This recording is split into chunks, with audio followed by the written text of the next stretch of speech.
ഇന്ന് സോപ്പ് ഉണ്ടാക്കാൻ പോകട്ടെ. അപ്പം നമ്മൾ ഇന്ന് എടുത്തിരിക്കുന്നത് പനിക്കൂർക്കയുടെ ഇല എടുത്തിട്ടുണ്ട്, തുളസിയുടെ ഇല എടുത്തിട്ടുണ്ട്. അപ്പോൾ ഇതിൽ നിന്ന് നമുക്ക് കുറച്ച് ജ്യൂസ് പിഴിഞ്ഞെടുക്കാം കേട്ടോ. വളരെ കുറച്ച് വെള്ളം എടുത്തിട്ട് നമ്മൾ മിക്സിയിൽ അരച്ച് അതിൻ്റെ ജ്യൂസാണ് എടുക്കണം കേട്ടോ. ഇതേ വെള്ളം തിളയ്ക്കാൻ വെച്ചിട്ടുണ്ട് കേട്ടോ. ഡബിൾ ബോയിലിങ്ങിലൂടെ നമുക്ക് സോപ്പ് ബേസ് ഉരുക്കിയെടുക്കണം. അപ്പോൾ അതിന് വേണ്ടിയിട്ട് വെള്ളം തിളപ്പിക്കാൻ വെച്ചേക്കണം. നമുക്ക് പാത്രത്തിലേക്ക് സോപ്പ് ബേസ് ഇട്ട് കൊടുക്കാം കേട്ടോ. ഉരുക്കി തുടങ്ങിയിട്ടുണ്ട് കേട്ടോ. വെള്ളം തിളക്കുന്നതിനനുസരിച്ച് നന്നായിട്ട് ഇതൊന്ന് മെൽറ്റ് ആവുന്നുണ്ട് കേട്ടോ. അപ്പോൾ ഇതൊന്ന് മെൽറ്റ് ആവട്ടെ ഫുള്ള്. നമ്മുടെ ജ്യൂസ് ഇവിടെ റെഡി ആയിട്ടുണ്ട് കേട്ടോ. നല്ല പച്ച കളറിലിരിക്കുന്നുണ്ട്. തുളസിയുടെയും പനിക്കൂർക്കയുടെ ഒക്കെ നല്ല മണം വരുന്നുണ്ട്. നന്നായിട്ട് അലിഞ്ഞ് വന്നിട്ടുണ്ട്. ഇനി ഇതിലേക്ക് നമുക്ക് ജ്യൂസ് ആഡ് ചെയ്യാം. പച്ച കളറുള്ള ജ്യൂസ് ആഡ് ചെയ്യാം. നന്നായിട്ട് ഇനി നമുക്ക് മിക്സ് ചെയ്യാം.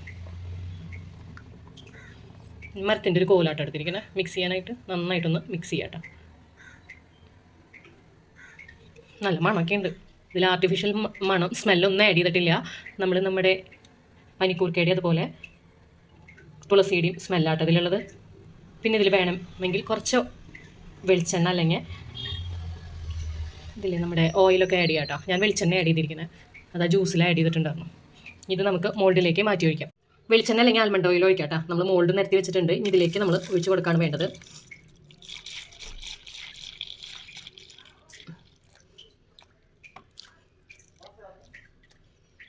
ഇന്ന് ഉറക്കട്ടെ കേട്ടോ.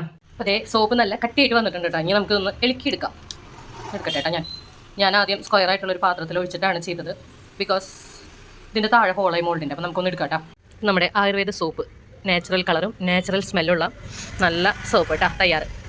നിങ്ങളിത് ട്രൈ ചെയ്യണം കേട്ടോ. നല്ല ഈസിയാണ്. വീട്ടിൽ കറ്റാർവാഴയോ പനിക്കൂർക്കയോ നമ്മുടെ തുളസിയൊക്കെ ഉണ്ടെങ്കിൽ ഇങ്ങനെ നാച്ചുറലായിട്ടുള്ള കളറും നാച്ചുറലായിട്ടുള്ള സ്മെല്ലുള്ള നമ്മുടെ സോപ്പ് തയ്യാറാക്കാം.